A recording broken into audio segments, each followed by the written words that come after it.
పేరుతో వచ్చే సంవత్సరం నుంచి అమెరికాలో చదువుకోవాలనుకున్న వారిని ఆదుకోవాలని కూటమి ప్రభుత్వం ఇప్పటికీ నిర్ణయం తీసుకుంది.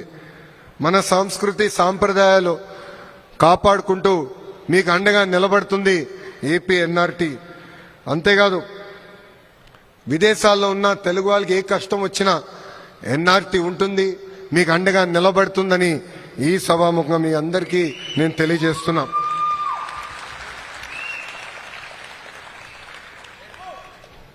అందరం ఇక్కడున్న అందరం కొంచెం కష్ట పరిస్థితుల్లో ఉన్నాం. చదువుకుని మంచి ఉద్యోగాలు రాబట్టుకునేదానికి ఇంత దూరం వచ్చాం. ఇక్కడున్నా మిమ్మల్ని అందరూ ఒకే విషయం చెప్పాలనుకుంటున్నా. ఒక్కొక్క కుటుంబానికి ఒక్కొక్క రకమైన పరీక్ష పెడతాడు దేవుడు. 2019లో మంగళగిరి నియోజకవర్గంలో నేను ఓడిపోయాను, కానీ నేను అధైర్యపడలేదు.